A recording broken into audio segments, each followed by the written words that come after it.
नमस्कार। महावसूली गैंग में मुंबई महानगरपालिका चुनाव को लेकर क्लैश शुरू हो चुकी है। अगले महीने बीएमसी के चुनाव हैं और कांग्रेस ने महाविकास अघाड़ी गठबंधन को छोड़ अकेले चुनाव लड़ने का ऐलान कर दिया है। कांग्रेस ने मुख्यमंत्री उद्धव ठाकरे और एनसीपी सुप्रीमो शरद पवार से किनारा कर अकेले ही बीएमसी चुनाव के चुनावी मैदान में उतरने का फैसला लिया है।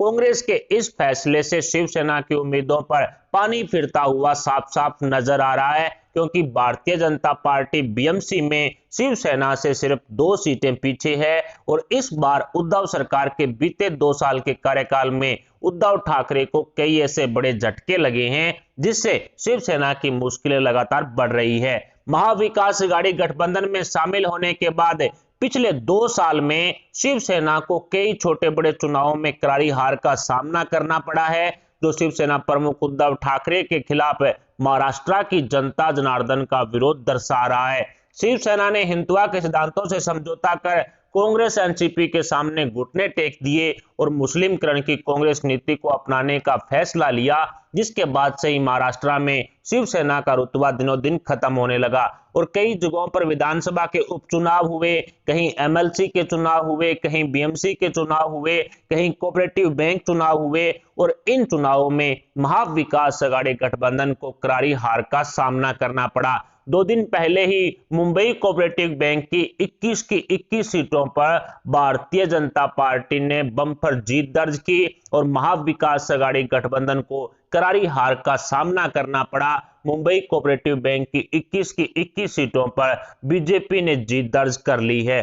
ऐसे में महाविकास अघाड़ी गठबंधन को बहुत बड़ा झटका लगा है। आम जनता के लिए चुनाव सामान्य हो सकते हैं, लेकिन किसी भी राजनीतिक पार्टी के लिए ये चुनाव कई तरह के राजनीतिक मायने रखते हैं, जिसमें महाविकास अघाड़ी गठबंधन पूरी तरह से फेल हो चुका है। इसी क्रम को आगे बढ़ाते हुए भारतीय जनता पार्टी ने एमएनएस प्रमुख राज ठाकरे से गठबंधन करने का फैसला ले लिया है, जो उद्धव ठाकरे के लिए बीएमसी चुनाव 2022 में काफी मुश्किलें पैदा करेगा। ऊपर से मुंबई महानगरपालिका के चुनाव से ठीक पहले एनसीपी सुप्रीमो शरद पवार ने प्रधानमंत्री नरेंद्र मोदी जी की जमकर तारीफ कर शिवसेना और कांग्रेस को बहुत बड़ा झटका दे दिया है। एनसीपी प्रमुख शरद पवार ने पीएम मोदी की तारीफ करने के साथ साथ शिवसेना और कांग्रेस से दूरी बनाने का संकेत भी दे दिया है, जिसके राजनीति के ज्ञाताओं ने कई कारण बताए हैं। एक तरफ शरद पवार को अमित शाह द्वारा सहकारी बैंक घोटालों पर लिए जाने वाले एक्शन से डर लग रहा है, तो दूसरी तरफ इन घोटालों की होने वाली जांच की आंच से बचने के लिए मोदी सरकार को खुश करने का काम शरद पवार लगातार कर रहे हैं। पवार ने अपने माइंड गेम का खुलासा करते हुए बताया कि 2019 में विधानसभा चुनाव के बाद जैसे ही बीजेपी और शिवसेना के बीच मुख्यमंत्री की गद्दी को लेकर के बवाल शुरू हुआ, तो पवार ने बीजेपी के साथ जाकर महाराष्ट्र में सरकार बनाने का बवंडर फैलाया, जिसके डर से शिवसेना ने एनसीपी और कांग्रेस के सामने घुटने टेकने का फैसला लिया और महाविकास अघाड़ी गठबंधन निर्माण में पहल की। ऐसे में राजनीति के जानकार बताते हैं कि शरद पवार महाराष्ट्र की राजनीति के मजे हुए खिलाड़ी हैं और इनके साथ आने वाले हर दोस्त का नामो निशान मिटाने का काम शरद पवार हमेशा से करते रहे हैं और यही कारण रहा कि बाला साहब ठाकरे जी ने शरद पवार को कभी भी अपना राजनीतिक दोस्त नहीं बनाया। एनसीपी के साथ गठबंधन कर सत्ता का भोग चखने वाली हर एक राजनीतिक पार्टी का हसर हो चुका है, जिनका शरद पवार ने नामो निशान ही मिटा दिया। ऐसे में शिवसेना का दी एंड होने की सुगबुगाहट भी तेज हो चुकी है। शिवसेना पूरी तरह से एनसीपी सुप्रीमो शरद पवार के जाल में फंस चुकी है और भविष्य में शरद पवार शिवसेना को बड़ा झटका देने की रणनीति बनाने पर भी मंथन कर रहे हैं, जिसके बाद पहले वाली पार्टियों की तरह शिवसेना भी लुप्त होने की कगार पर आ जाएगी। खैर, मुंबई महानगरपालिका चुनाव में एनसीपी कांग्रेस शिवसेना का आपसी मनमुटाव खुलकर सामने आएगा, जिसके बाद महाविकास अघाड़ी गठबंधन बिखरने में भी ज्यादा वक्त नहीं लगेगा।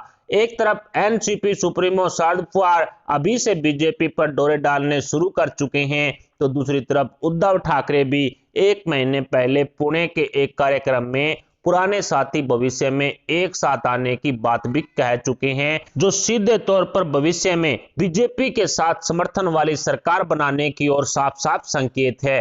पूर्व में भी एनसीपी और शिवसेना के प्रमुखों द्वारा बीजेपी के साथ सरकार बनाने वाले बयान लगातार दिए गए हैं। एक तरफ शरद पवार को सहकारी बैंक घोटालों में उनके परिवार पर होने वाली कार्रवाइयों से डर लग रहा है, तो दूसरी तरफ उद्धव ठाकरे को शिवसेना का अस्तित्व खत्म होने का भय भी सता रहा है, क्योंकि एनसीपी और कांग्रेस के साथ जाने से शिवसेना के नेता और उनके विधायकों में बगावत साफ साफ देखी जा रही है, जो आने वाले समय में एक भयानक रूप भी धारण कर सकती है। इसके साथ ही हिंदुत्व के सिद्धांतों से समझौता करने के बाद शिव सैनिक भी उद्धव ठाकरे से किनारा करने लगे हैं। ऐसे में शिवसेना का अस्तित्व बचाने के लिए उद्धव ठाकरे के पास घर वापसी के अलावा दूसरा कोई ऑप्शन नहीं है, और दूसरी तरफ एनसीपी सुप्रीमो शरद पवार को उन पर होने वाली कार्रवाइयों से बचने के लिए बीजेपी को समर्थन करने के अलावा दूसरा कोई ऑप्शन नहीं है। महाविकास अघाड़ी गठबंधन की तीनों पार्टियों के नेताओं में भी आपसी तनातनी लगातार देखी जा रही है,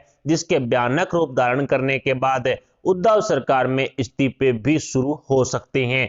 कुल मिलाकर महाविकास अघाड़ी गठबंधन की उद्धव सरकार में कुछ भी ठीक नहीं चल रहा है। कई तरह के चुनावों में लगातार भारतीय जनता पार्टी अघाड़ी गठबंधन को औंधे मुंह पटक रही है। ऊपर से महाराष्ट्र के राज्यपाल भगत सिंह कोश्यारी भी उद्धव सरकार से खासा नाराज चल रही हैं, जो राजभवन और विधानसभा में आपसी तालमेल नहीं बैठने देता, जिसके कारण उद्धव ठाकरे की कई बार किरकिरी भी हुई है।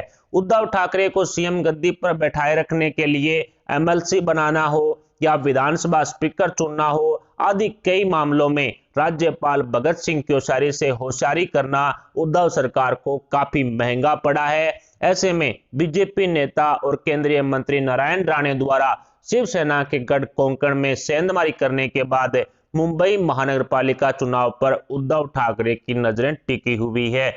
जिस तरह से नारायण राणे ने अपने क्षेत्र सिंधुदुर्ग में 19 में से जो कोऑपरेटिव बैंक की 11 सीटें हैं वो उन पर जीत दर्ज की थी, जहां बीजेपी पहले 0 थी वहां 11 पहुंच गई, और महाविकास अघाड़ी गठबंधन यानी एनसीपी कांग्रेस शिवसेना तीनों पार्टियों को सिर्फ 8 सीटें मिली थी। उसके बाद मुंबई कोऑपरेटिव बैंक के चुनाव हुए, जिसकी 21 में से 21 सीटें हैं और बीजेपी के खाते में गई और महाविकास अघाड़ी गठबंधन की करारी हार हुई। ऐसे में बीएमसी चुनाव 2022 को लेकर के उद्धव ठाकरे पूरी तरह से चिंतित नजर आ रही हैं, जो भविष्य में महाविकास अघाड़ी गठबंधन की महाराष्ट्र राजनीति में एक बड़े बदलाव की ओर भी रुख कर सकता है। फिलहाल महाविकास अघाड़ी गठबंधन सरकार पर आपके क्या विचार हैं? क्या एनसीपी सुप्रीमो शरद पवार द्वारा पीएम मोदी की तारीफ कर बीजेपी को खुश करने की कोशिश की जा रही है? क्या उद्धव ठाकरे घर वापसी भी कर सकते हैं? इस पर अपने विचार हमें कमेंट बॉक्स में जरूर बताएं। साथ ही वीडियो को लाइक करके हमारे चैनल को सब्सक्राइब जरूर कर लें।